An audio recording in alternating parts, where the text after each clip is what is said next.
Consolidate and improve QA attestations. So this is a proposal that we have not yet submitted yet to the strategy leads nor audit. So we'll come up with a solution as a group, and then that's what we'll propose. So don't think anything I'm saying here is 100% approved, all right? Okay, so this is something new where product families can deviate from our SLDC process. That should be SDLC, sorry. To give a review on what we've already deviated on, at the beginning of the pilot, we deprecated the test plan report and replaced it with the definition of confidence. We moved the technical attestation from the JIRA deployment task to the GitHub PR. We moved the stakeholder attestation from the JIRA deployment task to the JIRA story. And what this gave us was bugs no longer require stakeholder attestation. Subtask deployments do not require stakeholder attestation. Non-production and supporting production changes do not have to perform the attestation. So those are the deviations we've already that have already been approved by the auditors and strategy leads that we've implemented into our process. Okay. So as it stands right now, deployment tasks, your deployment tasks, which is kind of what we're speaking to today, only has one attestation on it currently. So right now, our JIRA deployment task is a deviation from really the rest of the company. The rest of the company has those 3 attestations still on the deployment task. Okay. So here's the problem that we're trying to solve. Teams over the past year and a half have expressed concerns that the QA attestation is a rubber stamp. QA attestation is represented in the wrong process, the wrong place. JIRA deployment tasks require a lot of manual key entry and interventions. Not clear, easy to follow how to deploy multiple times to complete a single product story. We've had quite a few teams that want to do subtask deployments, and that hasn't been clear really. Our current process overloaded. Wait, what am I saying here? Our current process. It goes beyond what we're actually required to do. Thank you, Matt. Our current process is more than what is required by the audit, and I can speak to that because I've been involved with it a lot, and I've been able to identify what is required and what actually is just extra process that we've just added. Are there any other problems I missed that anyone who wants to add to this list? There might be some that disagree with this list, which we'll give you a forum later in this meeting to speak to it. But is there any other items that I missed that we could add to this problem statement? I guess there was confusion with initially we just had to change where the QA on the ticket can also be the one to do the attestation, and there was some confusion with that. Okay, so maybe clarifying, we need to clarify when a QA needs to ask a third party or a peer review on a test plan. Yeah. When is that supposed to be done? Okay. So here's the objective. The objective is to redirect our focus from a QA approval or checks we have to make to fulfill the individual rubber stamp in JIRA, separate the product life cycle from the deployment life cycle, reducing unnecessary process and making QA approval more meaningful. So that's if you wanted to go with like a TLDR summary, there you go. Here's some bulleted lists that we want. Our solution needs to, whatever solution we choose, needs to fulfill these bullet points, or it's just not worth going with, it's not worth proposing this to the strategy leads and the auditors. Define what is actually required by the audit for QA attestations. We as a product family are responsible since the beginning of this year, we are responsible for providing audit evidence. It's no longer like David Crandall who's going to go in and provide the audit evidence for our work. It's now our responsibility, which means it falls on each individual in the product family. Be able to easily deploy multiple times to complete a product story. We want to still be able to do that. We don't want to couple ourselves and not be able to do that.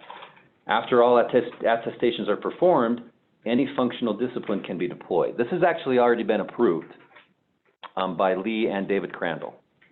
So, yeah. Move the attestation to where it provides the most value. And we can, I'm sure we all have an opinion where that should go. Reduce the amount of manual work needed in JIRA to prepare and deploy a release with the ultimate goal to be able to auto-deploy to production after it merges into master. A link between JIRA and a release artifact exists to easily identify where work is in the pipeline. That's one thing that many QA brought up. In the past, they've had a hard time identifying what work in JIRA relates to what work in GitHub, which relates to what work in Octopus. Okay. It looks like there was a message. Oh, we got a message in the chat. Where is the chat? Okay. More. When we get to it, my overarching question is, how are these changes making sure we release quality products? The concern of this is a rubber stamp should be corrected with this should not be a rubber stamp. We need to insist those parties approving know what they're approving. This might be for the end. Yeah, I would say this is for the end. So, David, remind me if I forget to bring this up at the end. Thanks. Okay. How do I get rid of this sucker? There we go. Okay, audit requirements. I wanted to just quickly review with everyone what are the actual audit requirements for a QA attestation. So, for one, we are in charge. We have to make sure that we have a map between JIRA, GitHub, and our release. We can't not have that, okay? And when I say a mapping, you might relate that to, you reference the JIRA ticket in your GitHub commit. We generate a GitHub release with a version number. That version number is what maps GitHub to Octopus, right? And then also in TeamCity, we have a mapping there. We have to have a way for the auditors to open up a JIRA ticket and have a physical link between all the things, okay? So we have to maintain that.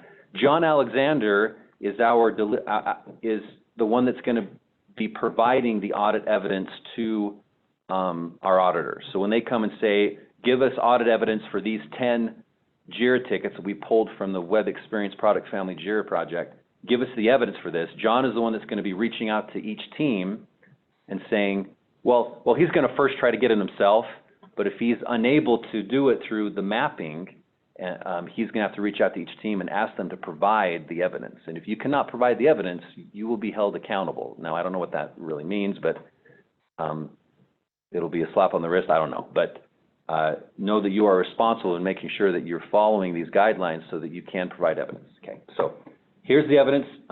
They're usually provided in screenshots.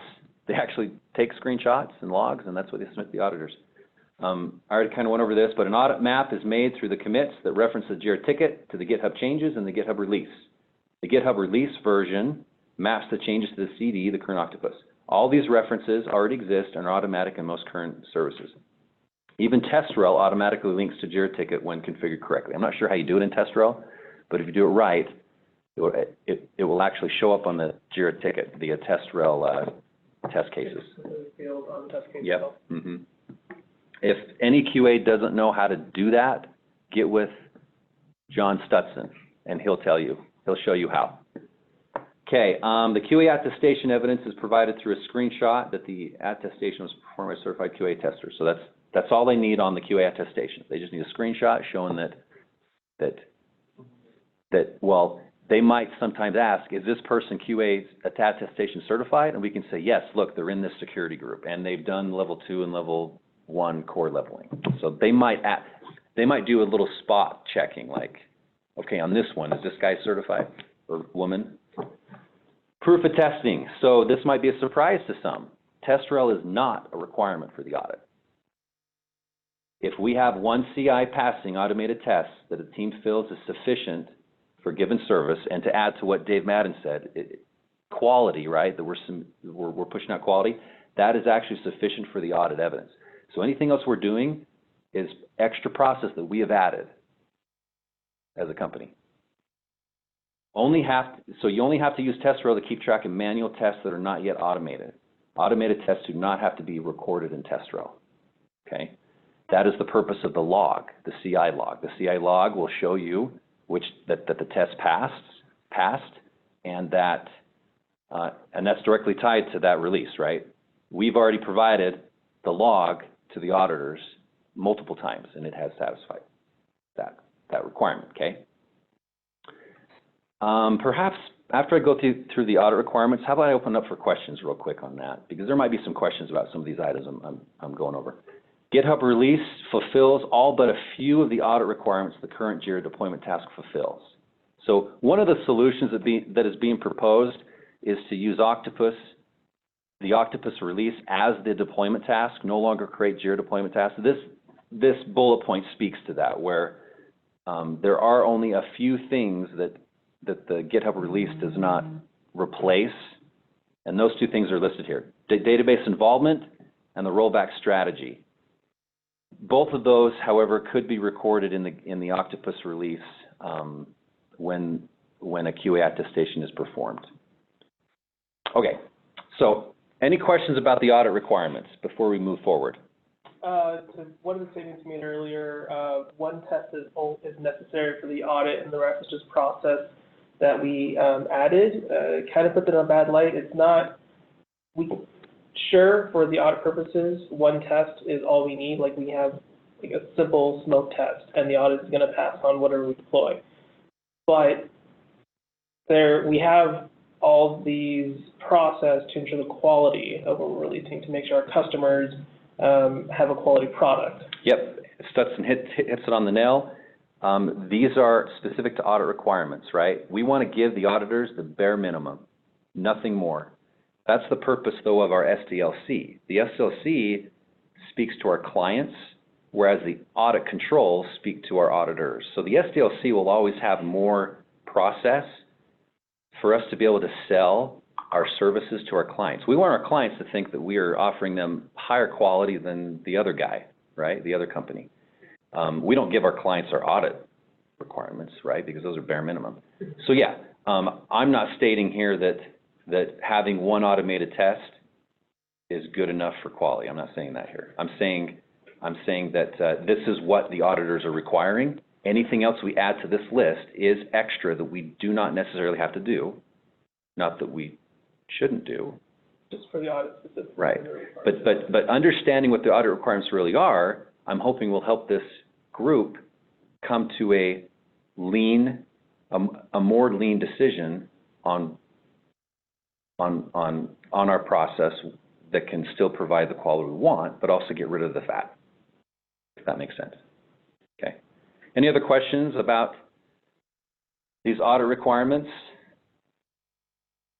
Let me see if there's any chat. Nope, nothing on the chat. Okay. So moving forward, here are the proposed solutions. You've probably seen these in some of the polls. I'm going to go over each one, and then I want to review real quick. You know what? I'm not going to review that yet. I'll just do the proposed solutions. Okay. So keep in mind that we have to still have a map between all those things listed there: TeamCity, Octopus, Jira, and GitHub. And the release version is really the mapping key. And then keep in mind, where can we move the QA attestation that it will provide the most value? So the first proposal is Octopus manual intervention step prior to product release. This fulfills all of our objectives. This allows for subtask deployment and exceptional batch deployment. Octopus team group, it's an actual group within Octopus, forces a certified QA tester to perform manual intervention. In Jira, we have a group that only allows approved QA testers to hit the approval button on QA attestation. The same security group is being used here, so you have to maintain both. Teams can decide where to place the intervention in their service deployment lifecycle as deployed to dev, QA, or stage. After the QA attestation is performed, the team can choose to auto-deploy to each environment, including production, after automated tests and checks pass. Okay. Does anyone want to see what this looks like? Would it help to see a project that actually has this in motion? Sure, if it doesn't take too long. Okay, how about I show you after I go through them all? Question, you said this, but you listed 4, 5 solutions. So what solution are you referring to this? You said this, but which solution? Oh, A. I'm talking about solution A. Okay. Yeah, the one I'm speaking to right now. Solution B, make the deployment task a subtask on stories and bugs. This fulfills all objectives as well. allows for easy subtask deployments and exceptional batch deployment by the traditional relates to linking while reducing the redundant manual linking. Git commit references the JIRA deployment. Okay, so this is something the team would want to probably do. Instead of in your Git commits, you reference the story or the bug. Instead, you reference the JIRA deployment task instead, subtask, sorry. That's because we have a trigger in JIRA that will automatically transition a JIRA ticket to a pipeline when you merge. There's an automatic trigger for that. And you don't want your story to do that when you're doing subtask deployment. So you would want to think about doing that. Number C, move QA attestation from deployment tasks to bugs and stories. This one got the most votes when we first did the poll. However, it doesn't fulfill all objectives, and running this by the strategy leads, they frowned upon it. They said it takes us back 4 years, I quote. That's what they told me. Because it binds the production lifecycle to the deployment lifecycle, limits one deployment per story bug, where in many cases you want to deploy multiple times to fill a story or bug, like additional logging, database migrations, and such. So if we still want to go with item number C, the likelihood of getting it through the House and the Senate most likely will not happen, okay? And I can't do an executive order. I don't have that power. D, move QA attestations to GitHub or PR. Again, this one doesn't fulfill all objectives. Ryan Howard put his thumbs down on this one. I just did a quick poll to them and to get kind of an idea of where they would most likely want to go, and they said no on this one. This one does not fulfill some of the needs of the QA attestation, such as a review of the release artifact. And I'm sure we can think of some other things too. And E, keep the current JIRA deployment task, knowing that it's already deviated, right? While allowing for teams to decide on using solution A or B. The reason why I put this one here is because there's still some teams that are pretty adamant about wanting to try A or B, and do we allow other teams to possibly experiment on these other solutions, right, within our product family, okay? So those are the solutions. Let me show you what, I was gonna set up something to show you what a subtask deployment subtask would look like, but I didn't get around to it. But I can quickly show you what an Octopus manual intervention looks like. So let me go to Octopus real quick. And let me go to a project that has it. If it loads, yeah, we're having some issues with Octopus this morning. Is it in the FFM service or FFM micro front end?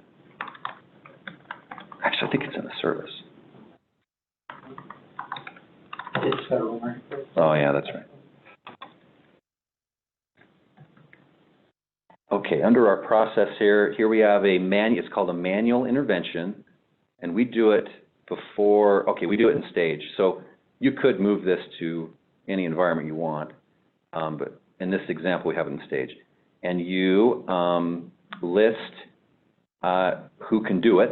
So here we have QA testers can do it, QA management can do it, or the team managers can do it.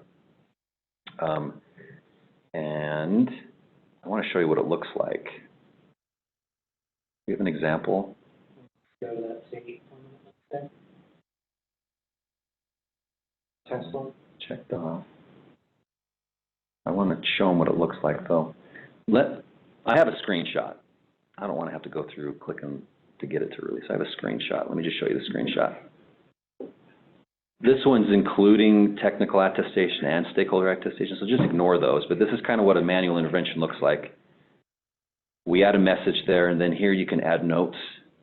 This is where we're thinking you add if you need to add rollback strategy, because that's what we're missing if we don't do a deployment task. Okay. And yeah, so how about we open it up now for questions, for debates? How about I stand here as maybe mediator and I can answer questions, but I wouldn't mind everyone not just looking and speaking at me. Let's speak to the group. Well, all right, so I have 4 questions, actually. That's okay. Yep, go for it. So Here's what I think of this is basically we're just trying to get rid of the deployment task and we're trying to move the QA attestation. You mentioned earlier that we got rid of the technical attestation that got moved to Jira. Yep. And No, then- GitHub. GitHub, sorry. And the stakeholder attestation got moved to the story. But as far as the technical attestation goes, we didn't get rid of it. We never You mean the QA attestation? the technical. Oh, the technical, sorry. We didn't get rid of the technical attestation. We split it. Now QA is required to do the technical attestation on top of our QA attestation because there was QA is doing the technical review. right, There's a difference. right, Because pre these deviations, the technical review included the GitHub PR. Like, that was part of it, right? So, yeah, we decided and we got approval that making sure that the release was correct is now part of the QA attestation. It's part of the QA, the quality check, right? And the reason why Ryan Howard and, at the time, David Crandall agreed to that was because we had, at that point in time, we had finally started to create automatic releases through GitHub, pushing them to Octopus. And so it was harder now to make the mistake of releasing the wrong thing, as with Team City. When we were releasing with Team City, that was more of a problem. And that's why David Crandall had that, and Ryan Howard had that in the technical review because of past implementations. But now, with us using Octopus and the future, who knows, Azure DevOps and GitHub Actions, they agreed to that. right. So I just wanted to clarify it's technical review, which is one of the reasons why I liked having the technical attestation on the deployment task, is it allowed developers to review the deployment task and make sure us as QA didn't screw up with something, especially because we can't have database deployments, manual intervention, or some sort of IT requirement. Yep. Which is why we have those three fields in the deployment task. Yeah. Who's to say, though, they can't still do that? Right, but now it's because it's the QA doing the check mark, the QA doesn't actually have to talk to anyone. The QA can just check it itself and say they talked to someone. We're moving the ownership from a technical reviewer, a dev reviewer, to a QA reviewer, basically. But I just want to clarify that it's not been the benefit for having the technical attestation on the deployment test didn't get removed, it just got moved to the QA one. It got merged, and it became our ownership now. Yeah, and keep in mind, one reason why the strategy leads decided to change the wording from approval to attestation in our SDLC process, because they wanted to raise the bar on what you're doing. Attestation means that you're certifying. I guess you could say approval is kind of the same word, but in the legal sense, when you're attesting to a document, it's more binding. There's more ownership there. Attesting doesn't mean that you're the only one reviewing it. The expectation is you're still involving many to assert that the quality is good. If you see that you have a QA or a dev or whoever that's clicking the button and you're getting bad quality, that should be a team discussion. That is not a do we have the right governance problem, in my opinion. It's more of, are we, as a team, are we in agreement on how we're doing this? So there's two ways you can look at it. We either have a forced governance, or we back off a little bit and put more ownership on the team as a whole.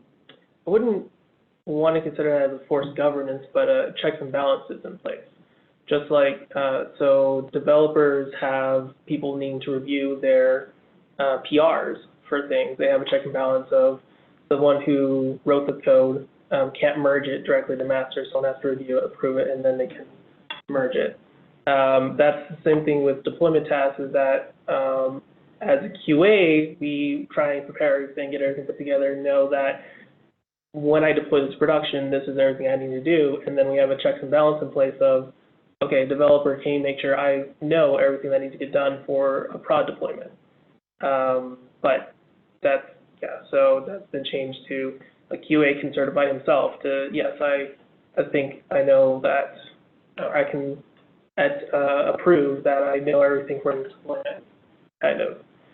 But now, since we want to get rid of the deployment task, it's moved to checking this in what might be the most popular option to Octopus. But we have limited, we can't really update Octopus, and there's less, what's it called? What's the word I'm looking for? Analytics, kind of, with Octopus. So here's some of the problems with going to Octopus, and I know it's been a popular opinion. It's probably been what's been discussed the whole year, but me personally, I've been way too busy trying to get stuff ready for the season and moving teams and so much work. So with Octopus, everything currently as a branch is deployed to master, it gets auto-created, or a release gets auto-created into Octopus, and then no one can update that release anymore, which is fine, because then we can list everything we need in a deployment task. But if we're going to get rid of the deployment task, we need the ability to actually list all of our tickets in Octopus, and then any notes we have to have and test runs that we've done for it. Any manual test runs. I'm assuming any automated test runs will link back to the CI build, if they're built there. Assuming, I don't know, depends. So we need the ability to actually link the release and update it as we need to, and write comments.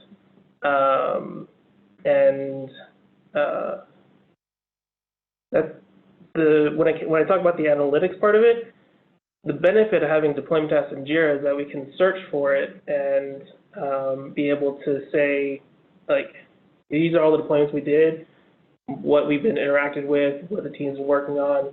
We don't have that capability with release branches. They're just automatically titled the branch of the master 2.2. Whatever, or whatever the release is, and we can't query it all together easily in Octopus. We have to probably contact DevOps or IT, whoever, to get any of that information. And on top of that, if a year passes, I think it's still been a year, if a year passes and we need to query that information, the releases are all gone and deleted. No, they're not. Only the artifacts are gone. The artifacts are gone. The metadata is there. Right. So yeah, that's an incorrect statement. Or you guys have been misled on that. There is an actual Octopus reporting tool that can pull up all of our releases. Do we have access to that? Yep, everybody does. Oh, well, okay. I've never told about the Octopus tool, so. Yep, that is something that we looked into with this solution, because that was one of the concerns that was brought up in the beginning. That was one of my major concerns. About release artifacts being purged. Mm-hmm. Yeah, so that's not a concern.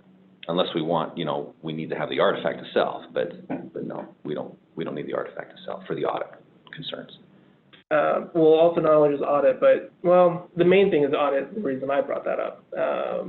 But also for if I need to search for something or research. I'd like to see what that tool shows and see what differs from. Yep, Anson made it. It's not out of the box from Octopus. Anson came and created a reporting utility for Octopus. Nice. So we should be able to update. Let's just search by project and by ticket number, I think. By ticket number? Mm-hmm. Like Jira ticket number? Mm-hmm. Because how does that link? It does the release. Remember, GitHub creates a GitHub release, which then is generated in Artifactory.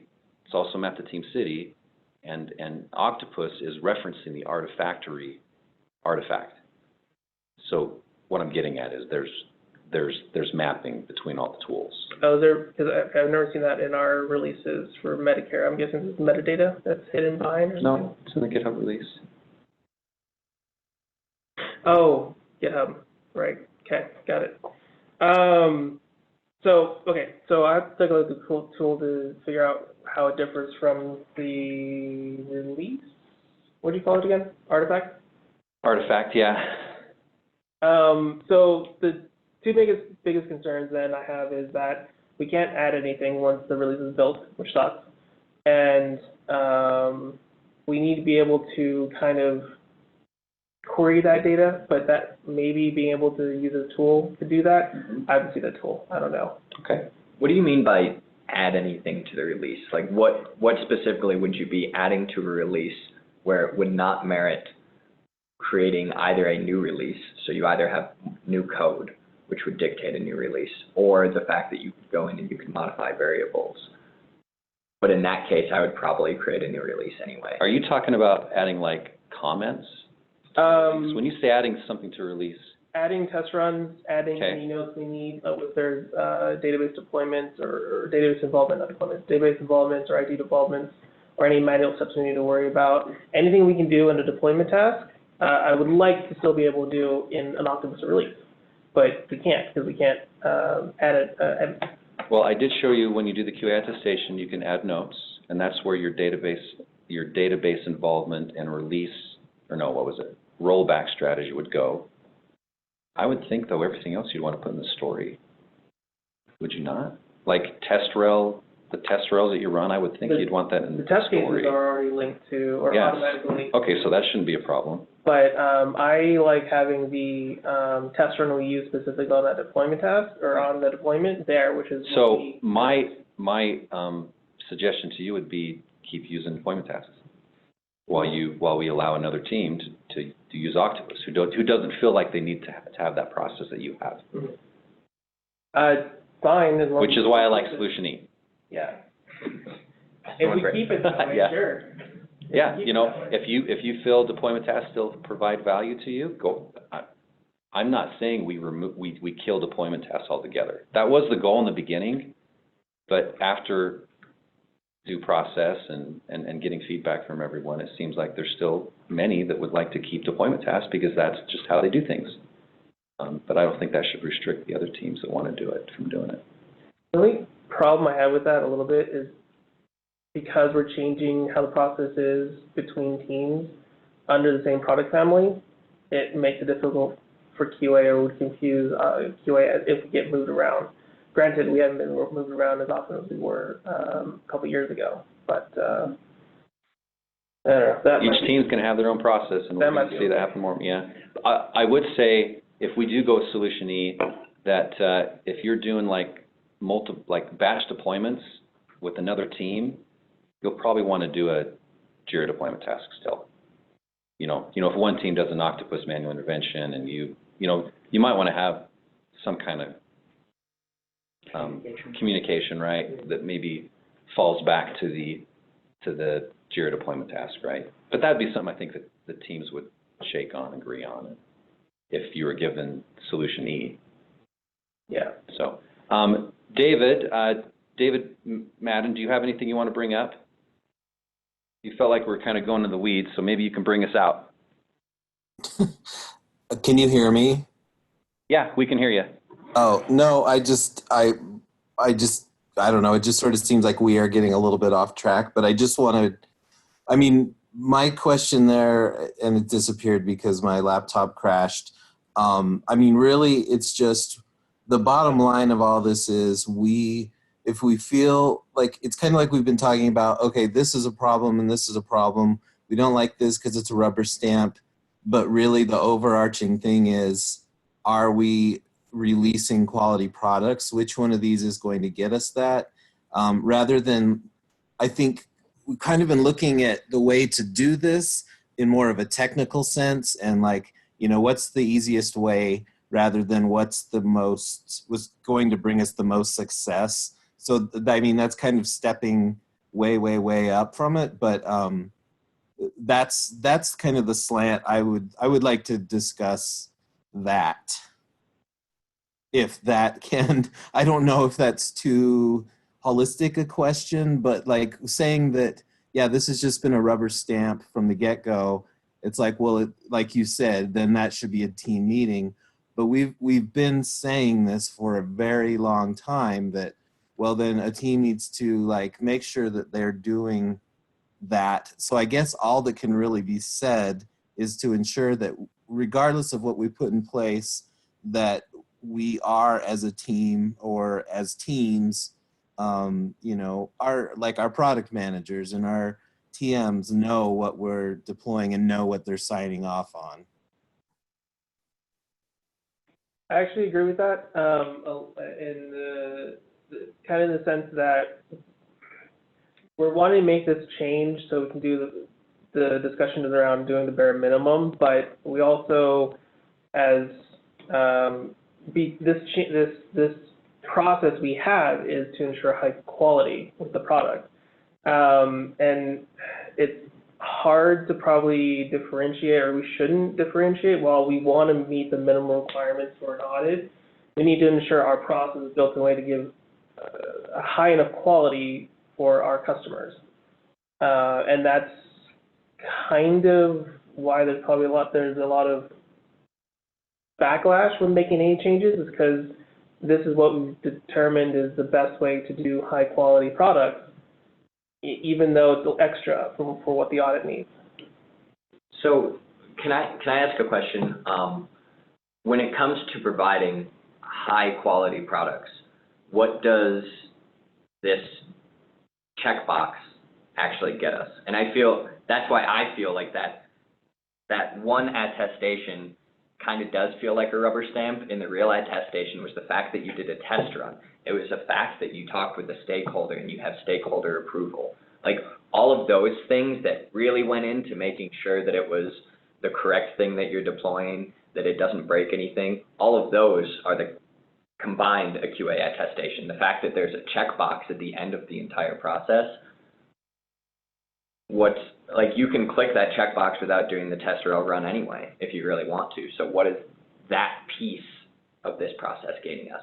Doing the test rail run and manually testing the code, or writing automated tests that test the code. I feel like that's the real value, not the rubber stamp at the end. Yep, if you remove the rubber stamp, okay, if we got rid of these approvals, does that mean, Stetson, are you not going to run a test run anymore? I would still run a test run. Why? There's not a approval button there. Do you see what I'm getting at? Like, right. like the whole reason why we have those there is to satisfy the audit, really.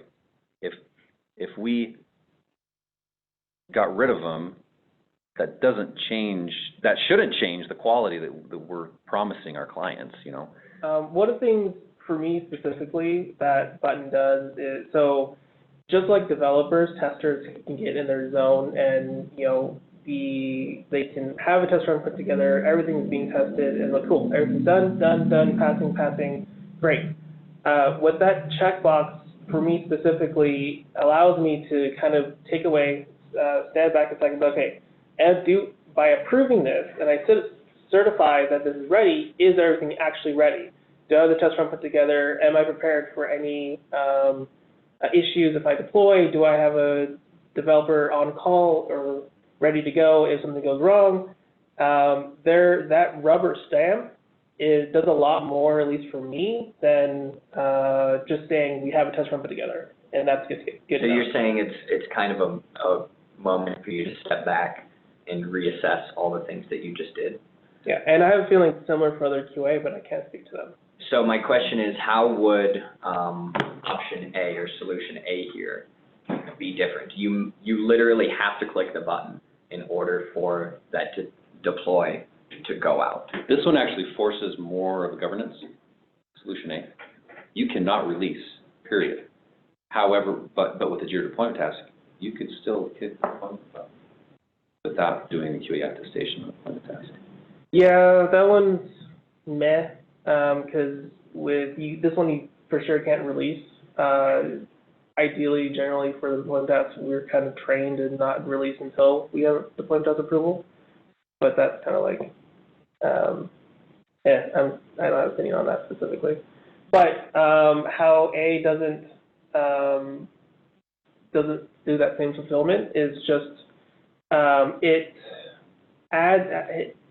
where at what point the process do we get that list? Do we get it as soon as we deploy the dev, or only once we get to stage or production? You decide as a team So where you put that. So it appears one time, where it fits in the, Whatever's, again, you should make the decision for the specific project, right? Each project's different, right? right. And so where is it best for that project? So because I like editing the deployment test whenever I can or whenever I get the opportunity, having one spot to only add notes to it, I don't like that option. If you don't mind, couldn't we in Octopus set it so you have to do that attestation for every environment? You could. If the team wanted If to? you wanted to, you could add a Q attestation, So every that deployment. stage? That gets annoying. just saying. I know. At that point, see, that's where I prefer to be able to update the release with any notes and information I need. Oh, by the way, you can edit the release notes too on an Octopus release. The release field where it's got the GitHub link. Yep. And Yep. when did they add that feature? I don't know. It's been there for a while. I've never been able to do that before. Yeah. All right, You well- might not, you might have to request the permission. Like, I think it's an actual Octopus permission, but I don't see why we couldn't give that to the There might teams. be some other limitations then if it's a permission thing. But I've been able to go in and edit the release. Okay. And add notes. I've never been. I can able to add do that. notes to the release. If we're gonna allow option A, it sounds like that might be a good thing. A good to give thing, yeah. Permission to for QA testers, is to allow them to edit the release notes. Yeah, or the PM to go in and add release notes. Like, we don't really have a standard on where release notes go, do we? And if you can edit the release notes, that to me sounds like it addresses a lot of your concerns. Yeah, about if we can- editing the release. We can make changes at any point. Yeah. From what I've heard, why people like option A is also because it moves it closer to what you're attesting. You're attesting to the release, right? That's, the deployment task in Jira represents the release. And this moves it closer to what you're actually attesting to, okay? That's one of the reasons why people like it. Maybe we could, does anyone else have cons on solution one? Anyone have pros on option A? If not, can we move to maybe B and discuss that real quick? No. Yeah, God, no. Don't do it. Sorry. So Stutson has just expressed his dislike of B. Team 9 is doing this right now, and they love it because it helps the confusion on subtask deployments. They're able to more easily identify what subtasks they're actually expecting to deploy and which ones are just tasks that aren't necessarily deployable. They're loving it. So other than Stutson, does anyone else have any dislikes about this one? Question. You can say it more if you want. I'm just Can joking. you create a subtask on a subtask? So, No. Okay. So there's nothing really following, like if you're deploying just a subtask, we're putting in this toggle without putting any of the code that's gonna go behind it. There's no way to really track that. And do we care if we're tracking a toggle? But I'd be curious, like if you want to deploy subtasks, you got 8 subtasks that you want to do because you've got a story that's written. You could argue that that story is too large if you're doing that, but deploying those pieces, do you need a deployment task or some kind of audit trail for each of those releases? That's my concern. that's what you pointed to, having like 9 subtasks for a single ticket is just the reason why I hate doing, just deploying any subtask, just because if you're deploying something, if something can be individually deployed, it isn't, it needs to be separate, its own ticket, because then it follows its own process. And that's your preference and your team's That's my preference. preference. There are other teams that love subtask Yeah. deployments, and they have an actual user story that speaks to a business need, and then they have all the implementation details as subtasks that they deploy individually, horizontal slices instead of a vertical slice. I am 100% for subtask deployments. Yeah, which I can argue, like. Yeah, whoever spoke, can you disclose your name so Stetson can come, Oh yeah, it's Jack. oh, Jack, okay. Nice. Yeah, I can just argue that, if we can have, it's the same thing we have epics. So we have epics that have, tickets linked to them, which then have subtasks, and, you know, we're just moving it one layer down in that case. But that's just my opinion. Okay, anyone else have pros, cons on B? So C and D are kind of out. We can't really do those. We could, but we're not gonna get any movement on them. No. So let's see, what time is it? It's about 10. We have another half an hour if we want to keep talking about this. If we decide as a group to go with E, and we give the option to teams to choose specifically for their needs and their opinions, their how they want to do it, I think we need to come to an agreement on how we handle cross-cutting deployments, the cross teams. Because if we have one team that wants Octopus manual intervention and the other team, wants to do it with the JIRA deployment task, there needs to be a medium, like a common expectation that we fall back to so we don't have disagreements, and it's easier for John Alexander to supply the audit requirements when we have a process around that. So if we did go with E, what would be everyone's opinion on cross-cutting deployments between teams? And what process should be followed? Yes. I think just going off of the education of the QA that we have, it's probably easiest just to revert back to the deployment task structure because everyone should know how to do it. I would agree. Okay. So let me give an example. Team 1, I'm not saying A because A is one of the solutions. Team 1, they use Octopus manual intervention. And again, these are going to be in separate projects, right? And Team 2 does deployment task subtasks, right? They would both create a JIRA deployment task instead and link their stories to it, and that's how they would represent that work going out at the same time. Again, I don't see why that really is a need though, because they can still deploy, they're still deploying independently, but I guess if you're looking for a communication medium that represents that going out roughly the same time. Probably maybe for some context, there has been times where one team's been in the pipeline and it just makes sense to have the other team who wants to get in there also follow them. Okay, so you're saying they're in the same project. Yeah. They're in the same deployment pipeline. And let's say that deployment pipeline uses Octopus. However, this team that's stepping in usually isn't in the project, and they use deployment tasks. So to represent that release, to help that team, they fall back to the JIRA deployment task. Actually. Is that what you're saying? Or the team that's coming in and doing that one deployment, should they not maybe follow the same process that the owning team wants? Well, that may relate more to the micro front-end stuff that we're building, but for their Okay, like legacy, Medicare and IFP? legacy stuff, I would say for legacy, we go with the old school way. Medicare and IFP, let's just stick with JIRA deployment tasks. Yeah, it makes it easy. Maybe we should just have that be just an overarching rule. But any new stuff, the teams that own it decide how you want to do it. I mean, if you're stepping into a pipeline that already has the block, you're going to have to do something because someone has to advance it. If you really wanted to do a deployment task in that pipeline, copy and paste the deployment task and put it in the notes, I think would be a simple solution.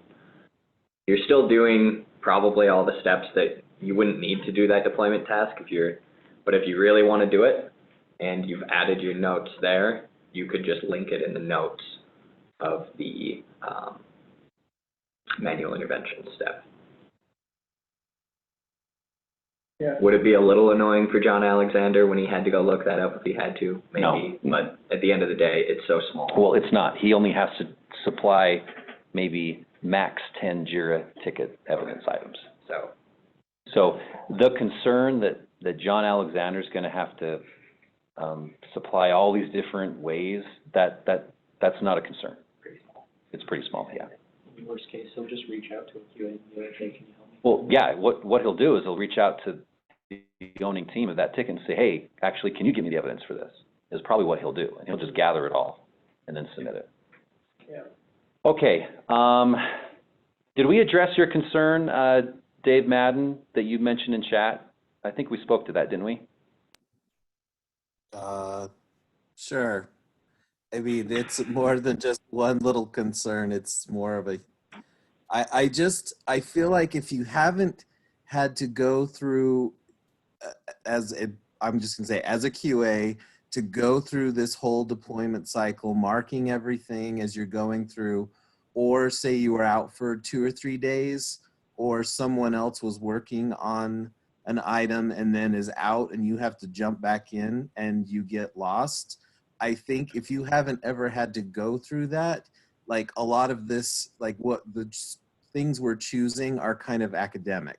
Like really, all of my concern has ever been for the, however long, year, 2 years we've been talking about this is does it help us? It's not even really, is it quicker? Does it clarify what I should be testing, where things are? And again, are we skimping on any sort of quality? So again, this is my concern is not like which of these choices really. I mean, because It's more of like, this is my disclaimer that I want to give for any of these options that we have, because with any of these solutions, we need to keep all that in mind, is kind of what you're saying, right? Perfect. Yeah. Awesome. Yeah. Okay, go ahead, David. Did you have more to say? Nope. Okay. Is there anyone else that wants to give pros and cons of this before we kind of take I don't know how we're going to do the vote, to be honest. Maybe I'll do another poll in Slack, maybe, a final poll. Do an anonymous Google thing if people don't feel comfortable too. I could do that, yeah. I think it's going to be hard for me to get an answer from everybody in this meeting with everybody just saying something. I have a question, but I'll let anyone Yeah, else. I'll figure out how to do a poll and post it tomorrow in the web experience room, and everybody can vote. Stetson, you had something else? One of your earlier slides, I think under the reasons to do this. Why is this not going up? Objective, I think it was. Oh. One of those. So in one of these, you talked about auto deployments and automation. Reduce the amount of last bullet point. Goal to be able to auto deploy to production after merge into master. Yeah, I think we'll need to revisit this once that's actually a thing, because once we can auto deploy stuff and have automated test cases, that process kind of changes. So yeah, it's something to keep in mind, although it may be objective listed here.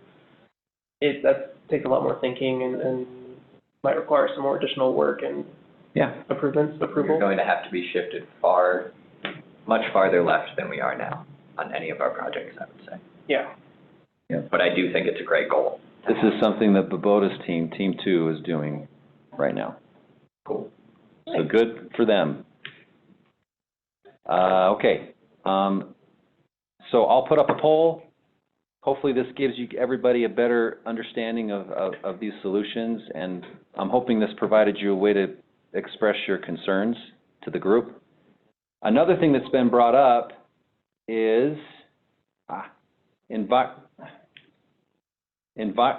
environment workflow statuses. That will not stay on that page. There we go. So currently, on our stories and bugs, we have pipeline and deployed. There's been quite a few that want to add back to our stories and bugs environment statuses, and there are many that do not want to add environment statuses back. They want to use Octopus as the means to show where things are in the pipeline. So we have, how do we satisfy both needs? So here's two options. Well, three options. We don't add back the environment statuses to stories and bugs. We leave it as is right now.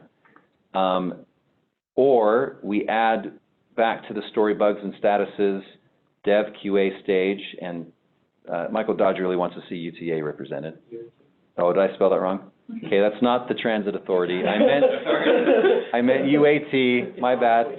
Yeah, sorry.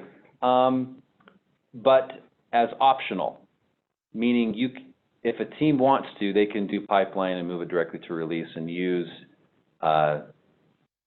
Octopus as the means to determine. Or if a team likes to have workflow or swim lanes in their Kanban board for dev QA and stage, they can. In the TW project, you can't go from pipeline to, well, I'm sorry, you can't go from in progress to release deployed without going through those environments, right? So this would be an optional pathway, which is easy to do in Jira. They can add it in 2 seconds. The third option that's been suggested is to not add workflow statuses, story, and bugs, but instead add an environment state. This is found on feature bugs right now. Feature defects, thank you. I'm not sure if it's on bugs. It's only on bugs. It's on feature defects, I know that, but I don't know if Should be on bugs too. okay. And you can select where it is, okay, and you can have that show up on your Kanban board as well. I had an example, but I think I removed it, so I can't really show you right now. But just take my word for it that you can see what environment it's in on the Jira ticket on your Kanban board. The Kanban board is configured to show. Yeah, you got to configure your Kanban board to show up. Those are the three options. How about we discuss this real quick? Well, yeah, I think we have some advocates, I believe, Dave, Stutson, and Bateman, that would like to see environment statuses added back. So maybe you guys can speak first. Yeah, I didn't even know this was a thing, and I didn't even think about this. Actually, if we lose the deployment task, then we'll lose the state of where the build is at. And we can't, if we have that only in Octopus, we can't see that in Jira easily enough. And, you know, I would like to have swim lanes to show where things are at, make it easier for people to see, but not swim lanes, columns. Bateman, are you on? Would you like this? He would have spoken if he was on. Yeah, Okay. I mean, I liked it when we had it there. I don't see what we got by removing it. I think adding it back as optional is the best choice, because then you can use it if you want. You don't have to use it if you don't want to. Can someone speak to why we did remove it? Yeah, this was a decision made at the pilot. Joseph Harris wanted to push, well, it was the team managers and Joseph Harris that kind of came up with this. It was really condensing, removing unnecessary statuses at the time was the decision, using Octopus as the identifier of where something is. It's that whole discussion about separating the product life cycle from the deployment life cycle. So that was the reason. That might not be the best reason, but that's the reason I'm aware of. Did everybody hear Matt's comment? You were kind of soft when you said it, Matt. Oh, okay. I mean, I was just saying that I think adding them back as optional fields is probably the best idea, just because then it's, if you want to use it, you can, and if you don't want to use it, you don't need to. It gives people the most flexibility.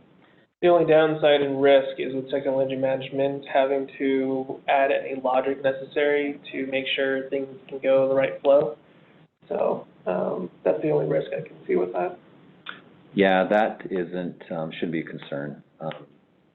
They would be, if you move, the way that Eugene, who's over Jira, this has been proposed to him, the way that he suggested to do it is when you move from pipeline to dev, you would then have a fixed pathway, optionally moving into UTA or UAT, and then back to release.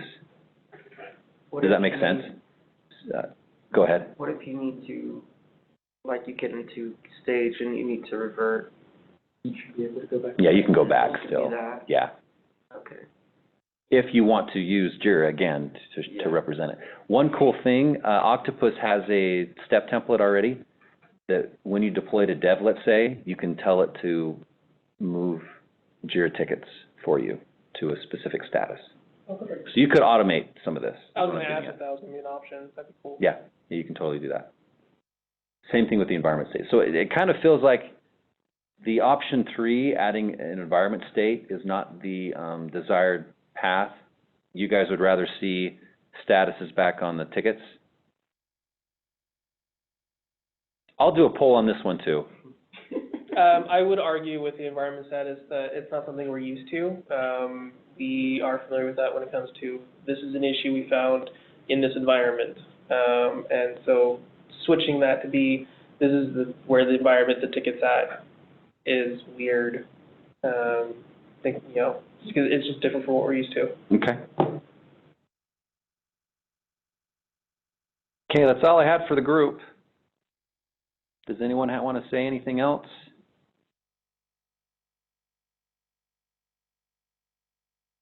Thanks very much for leading the conversation. Yep, you bet. So you'll see 2 polls. You'll see one for the overall solution, and then this is kind of not related to that, right? This is more of a different kind of decision that we've just been putting off forever. That doesn't need any audit approval or strategy lead approval or anything like that. It's more of just the product family. Since the JIRA project is owned by our product family, we need to make it work for all the teams, right? So this is kind of separate discussion. But I thought I'd bring it up because a lot of people have been bringing this up thinking it was part of this other decision. Okay, great. Thanks, everybody. See ya.